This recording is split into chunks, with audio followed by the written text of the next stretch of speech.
Hi guys, and welcome to Petrolheads London. And something a little bit exciting today, and not really the place you would have thought me starting this video, but a modification to my motorbike. So if you follow me on Twitter, I did a poll a little while ago and said, should I put crash protection on my bike?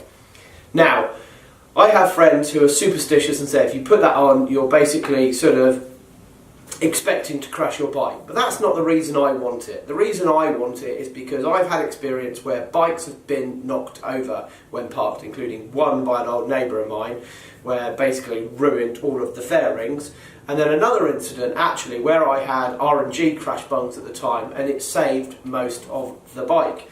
So you guys know what it's like when it's your pride and joy and you see what that happens. So I thought I'd take you along with kind of like my decisions and what I've done here. So I've done a fair bit of research around this. And what I've ended up with is GB racing stuff. So there's a couple of reasons for that. It comes in a very nice bag, that wasn't the reason for it. Firstly is these are designed for racing bikes, and you know, they're designed and tested by motorcycle racers, so with the impact of that. And look, you know, I have seen instances where people have slipped over on, you know, oily floors in garages and ended up putting the bike down, or yeah, I had been told an instance where a guy was getting off the ferry at the Isle of Man TT and lost his footing, and actually had one of these on. He cracked this case but didn't crack his engine case, so actually he was very, very grateful. And those are the sort of reasons why I've got it. Now let me show you. So this is the engine case one, and as you can see they're quite big, sort of acrylic material. They're designed to cover the impact point, so unlike those other small sliders which I've heard stories of where they can potentially cause more damage than good if you drop them, these are supposed to protect the entire case. And the idea being that, I mean, these aren't cheap, 50, 60 quid, I can't remember this one off the top of my head, but you replace this rather than your engine case. I've also got an alternator cover and one for, I think it's the water pump. So this is it, basically. This one here has 3 bolts. The only thing I don't like is the white logo on here, so we might have to see if we can do something about that or remove it. It's really straightforward, it comes with a set of instructions, and in this case 3 bolts. Tells you which bolts to remove. I think the other one's 4, the other's 2. You don't need to do any resealing or anything. The engine case should hold together.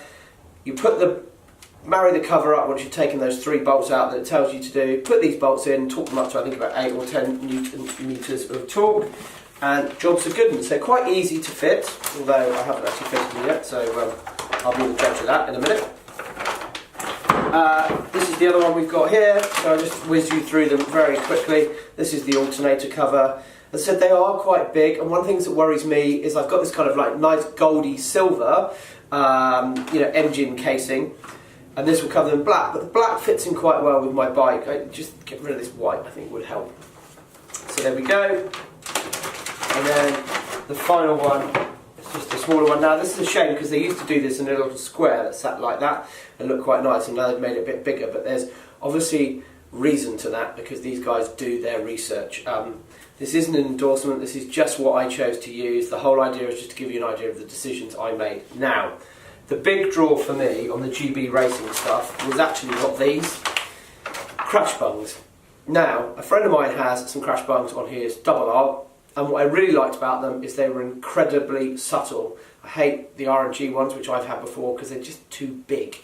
And also you hear lots of stories about big crash bungs actually creating more problems than good, because when they're sliding along the road, if they hit a pavement or something, it can jettison the bike in the air, or actually the impact down onto the mushroom or crash bung or whatever you want to call it, can also mean that actually it can create more damage than good that it will do from protecting your bike. So here they are. I've got a right and a left. These come in 2 versions, a street and a race, which I think just means whether one's slightly longer or not. Now, as you can see, they've got a really nice, for want of a better word, bung or mushroom on the end, which are replaceable, so if it gets scratched or grazed, you can change that.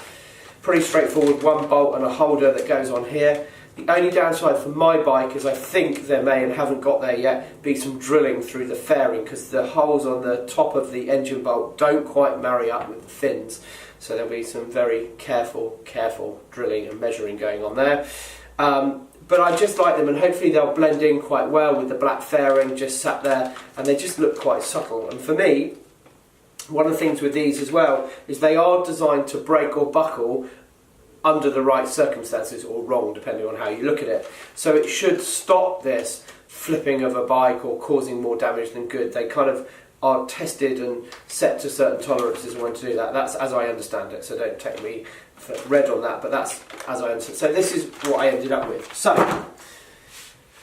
I'm not going to do a fitment video. There's plenty of stuff out there doing that. I'm going to go and put these on the bike, and then we're going to go out and have a look and see what they actually look like. So let's get on with this. Okay guys, so I have put on, I don't know why I'm looking at the bike, you can clearly see that's here, the crash protection. So I'm interested to see what you think. So let's have a quick look around.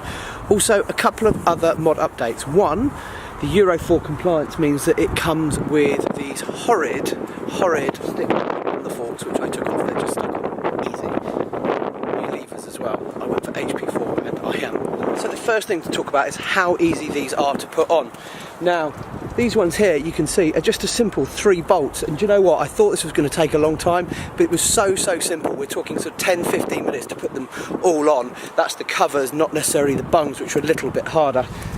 To put them on, just remove 3 bolts, marry the cover up and put the other 3 bolts on. Was super simple. So any comments below if you want some tips on what I did.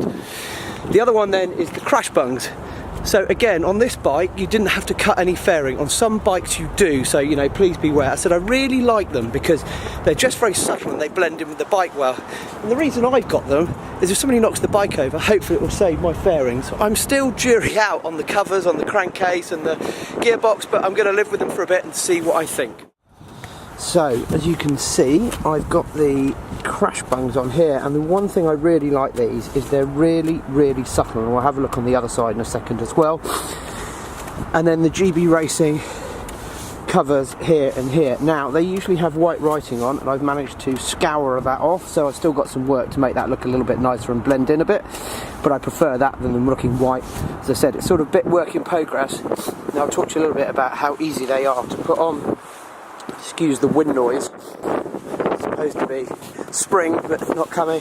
There's the other one, and the beauty on this bike is it meant I didn't have to cut any of the fairing in order to get it on. It's tight, but they fit on. And this one here as well, just 4 bolts to put it on. You can see sort of work in progress on the removing of the letters on that. So let's have a quick look.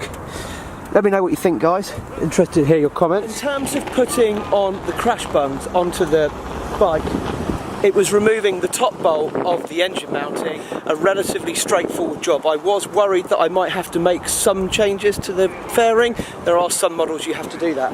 Overall, I think it looks pretty good. The thing we mustn't forget to mention, which is a bit more fun, is the HP4 levers. So I bit the bullet after buying some cheap ones, which frankly was a massive mistake, and I've put these bad boys on. Let's have a quick look around them. I think they're lovely. I haven't ridden very far with them. So the HP4 levers come up a little bit shorter than the standard levers. They're a lot lighter, or they're supposed to be at least, I think anyway. They just feel much nicer to use, adjustable, and also will flip up.